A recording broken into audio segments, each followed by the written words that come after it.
What if the story that changed the world was written by someone who had already lost everything? No money, no job, no certainty about tomorrow. Just a single mother sitting in cold cafes, holding on to a story she refused to give up on. This is not just the story of Harry Potter. This is the story of JK Rowling, a woman who hit rock bottom and rose to become the most loved storyteller of our time. A childhood built on imagination, Joanne Rowling was born in 1965 in England. From a very young age, she loved stories. Books were not just entertainment. They were escape, comfort, and hope. At just 6 years old, she wrote her first story. Not because someone asked her to, but because stories already lived inside her. Even then, she didn't know that storytelling would one day save her life. When life stops feeling like a fairy tale, but life was not kind. Her mother was diagnosed with multiple sclerosis. Joanne watched her grow weaker year after year. She learned early what loss felt like, what fear felt like, what helplessness felt like. That pain entered her life quietly and never really left. Years later, it would shape her writing. The darkness, the grief, the power of love over death. The moment that changed everything. In 1990, Joanne boarded a train from Manchester to London. The train was delayed. 4 long hours. No notebook, no pen, nothing to distract her thoughts.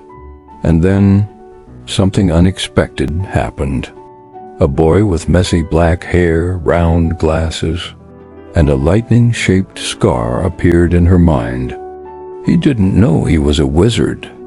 That 4-hour delay changed literature forever. She carried the idea with her for years, protecting it like a secret treasure, afraid that if she shared it too soon, it might loss, failure, and rock bottom. Her mother died before she ever saw Harry Potter written. That loss broke something inside Joanne. She moved to Portugal, got married, and had a daughter. For a moment, life seemed hopeful. But the marriage failed.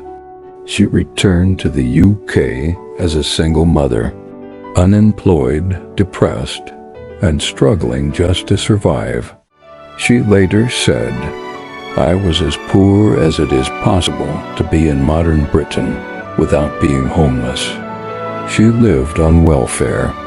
She counted coins. She wrote in cafes because she couldn't afford heating at home. This was rock bottom. Writing as survival writing was no longer a dream. It was survival. Depression became the Dementors, creatures that sucked happiness from the air. Loss shaped the themes of love and death. Fear shaped the villains. Hope shaped the heroes. Her pain became magic on the page. She wrote while her baby slept beside her. She wrote through exhaustion, doubt, and fear. Eventually, she finished the manuscript. But the world wasn't ready yet. Rejection after rejection. She sent the book to publishers. They said no, again, and again, and again. 12 rejections. 12 times being told her story wasn't good enough. One publisher finally said yes, but even then, with a warning. Don't expect to make money from children's books. They were wrong. When the world discovered magic Harry Potter exploded, children lined up outside bookstores. Adults read it in secret. It became a global phenomenon, a movie empire, a cultural revolution. Joanne Rowling became JK Rowling, the first author billionaire, but the magic wasn't just in the books. It was in what the story represented, never forgetting where she came from. Despite her success, she never forgot poverty. She gave away millions to charity. She lost her billionaire status because she gave too much. And that might be her greatest achievement of all. The lesson for you, JK Rowling once said, "Rock bottom became the solid foundation on which I rebuilt my life." If you are struggling, if you feel invisible, if you think your story doesn't matter, remember this: magic doesn't come from comfort. It comes from courage. And sometimes the world's greatest stories are written at rock bottom. If this story inspired you, don't forget to like the video, subscribe to the channel, and share it with someone who needs motivation today. Thank you for watching.